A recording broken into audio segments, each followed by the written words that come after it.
Hey guys, Mr. Overon here with Mr. Overon's Tarot Reading Services, and today I'm going to talk to you all about um,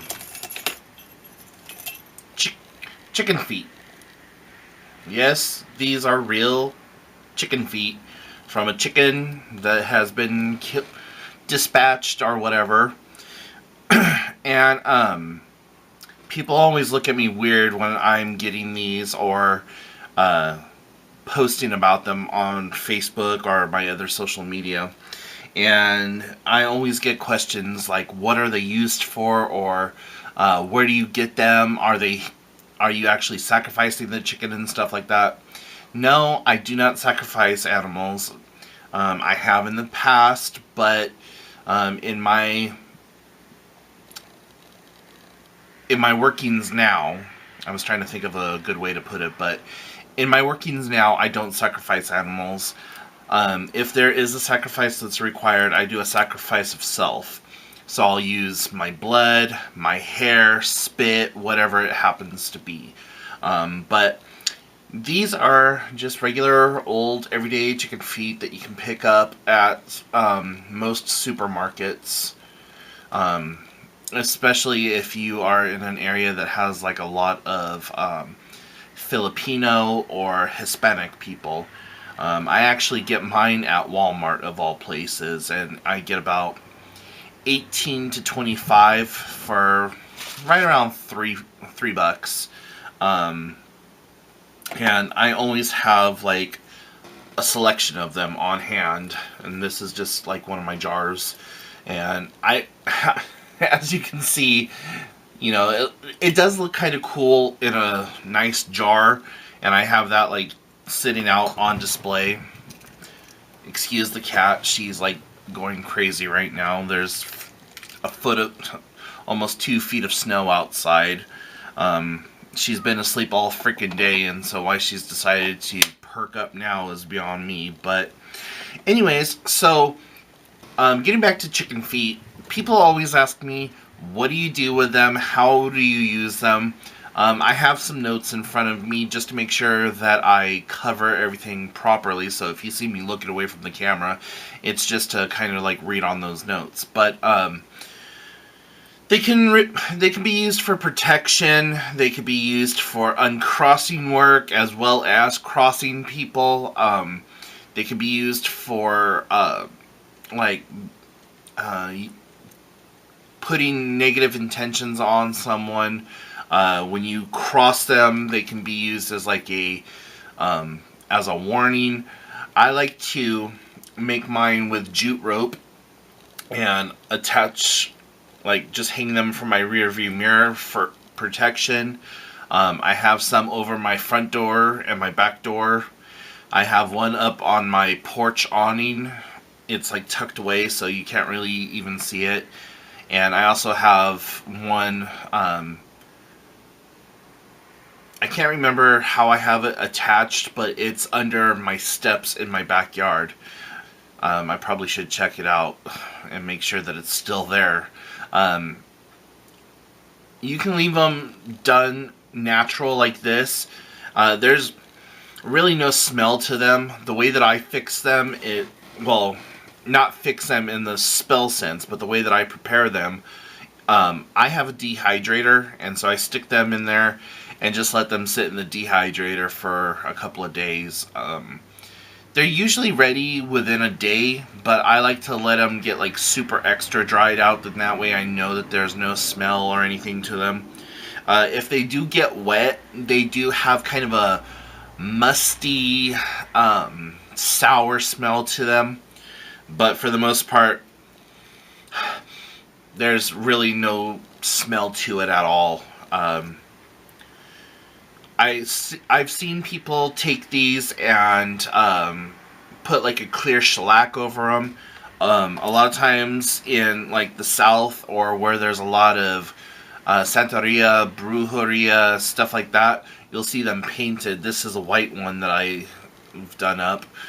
And sometimes based on the color, that works with color magic as well as other aspects or what have you. This one that I'm going or that I have painted up white here, this is actually going to be a car charm that I'm going to hang from my mirror because I need to replenish the one that I already have in there. And so I just wanted to make it like kind of nice here. I've also done up chicken feet wands for prosperity, and here is one of my little prosperity wands that I keep on my money altar. So that's a real dollar bill, and then I just I have all these little jingle bells hanging from it, and so when I'm doing my spell work or whatever for prosperity, I like to use this and visualize that money and working coming to me, and I have gold and silver bells on here. Now, traditionally, chicken feet weren't used for bringing in prosperity or love and stuff like that. I tweak things to work for me, and so in my workings, that's how I use it, and I put that intent behind it that I want this for love, I want this for prosperity, I want this for this or that or whatever else.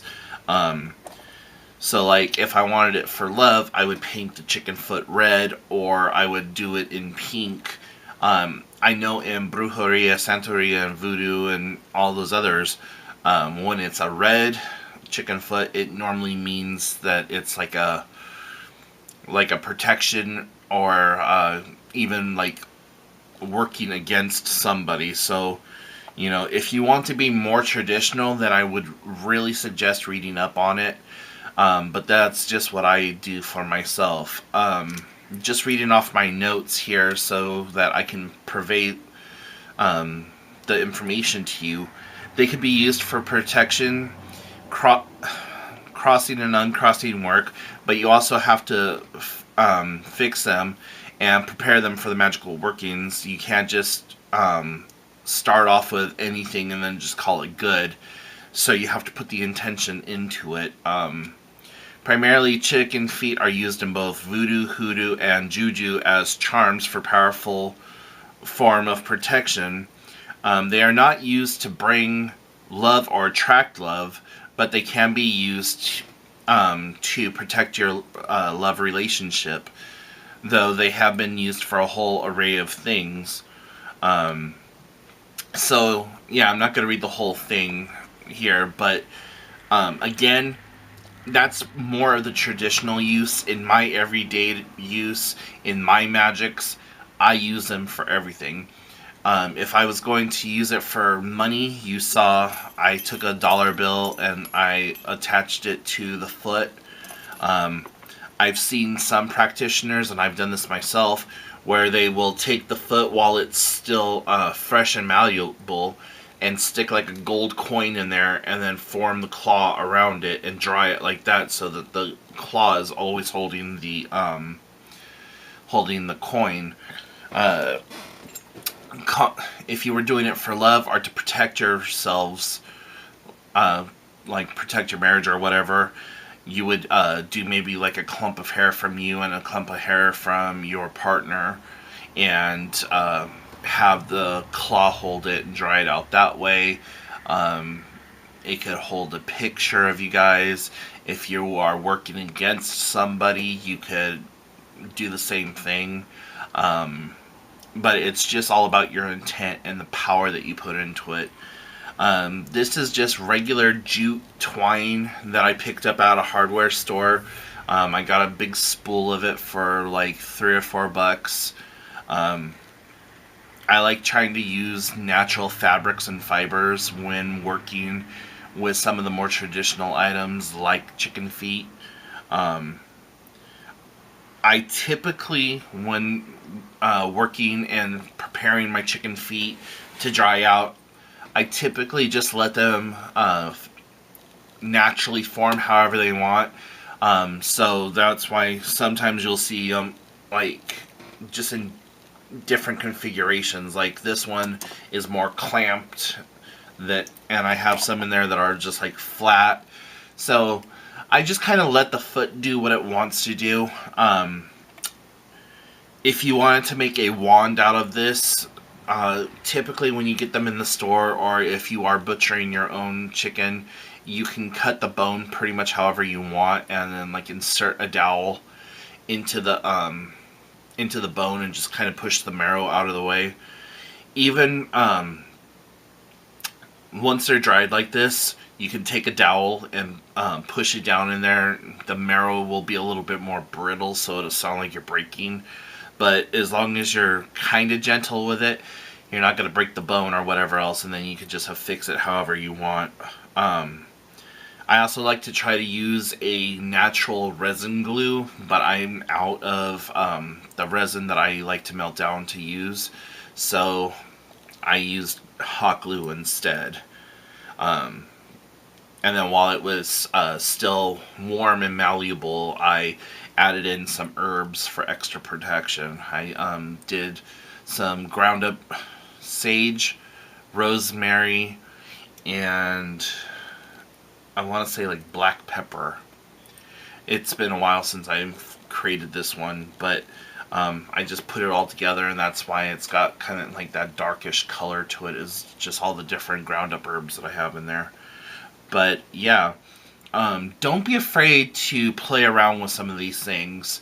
You know, and play isn't really the proper word to use. I mean, you know, if you see a chicken foot and you're like, okay, you know what, I want to incorporate that into my magics. I want to incorporate that into my spell casting or whatever. You know, by all means, go and grab it. You don't have to have a food dehydrator either. You can stick these in your oven on a cookie sheet or something, the lowest temperature you could possibly get your oven.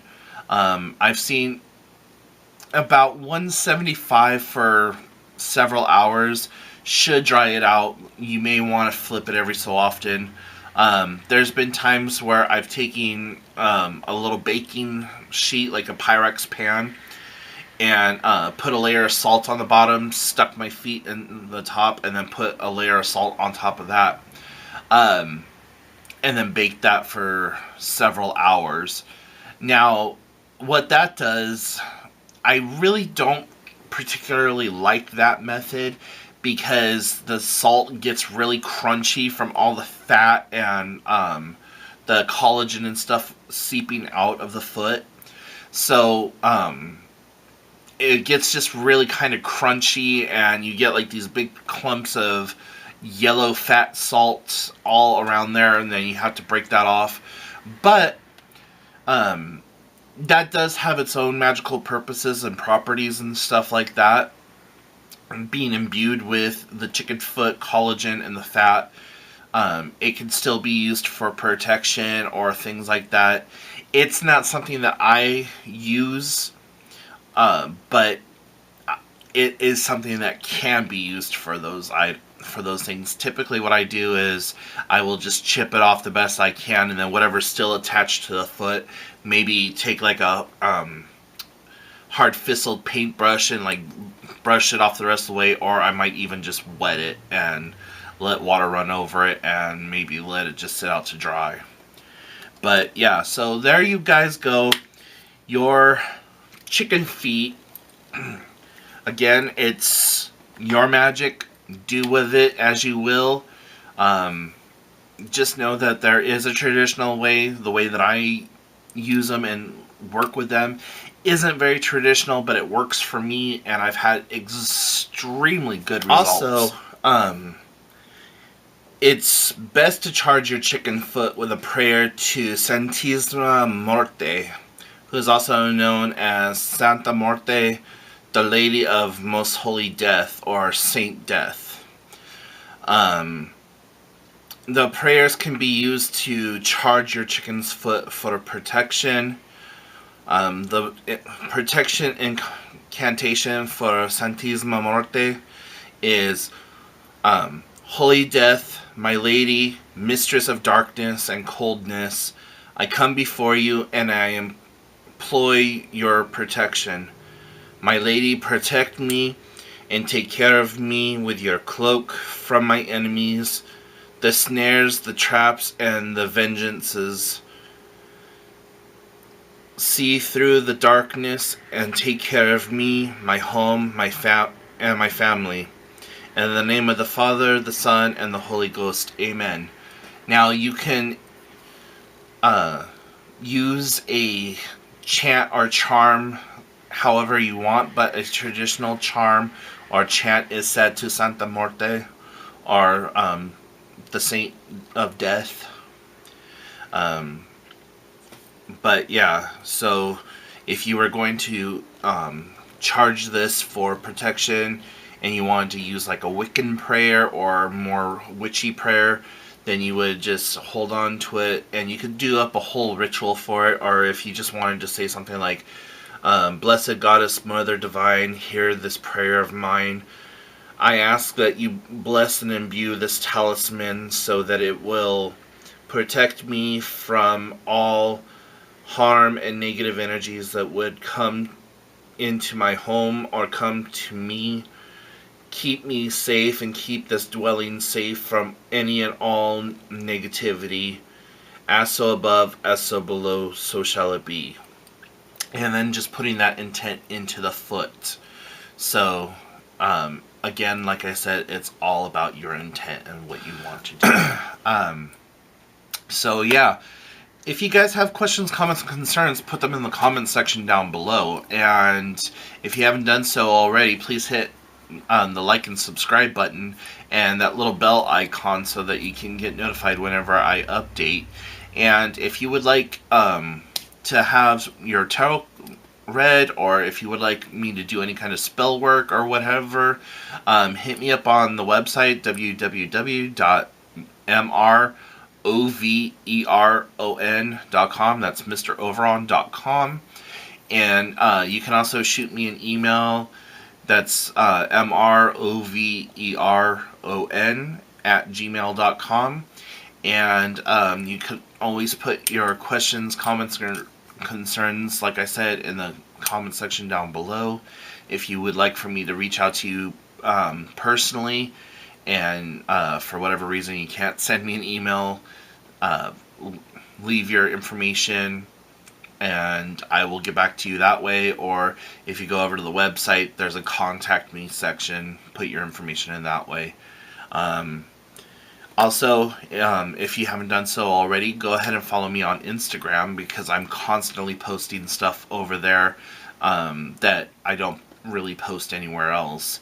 And it's instagram.com/MrOveron.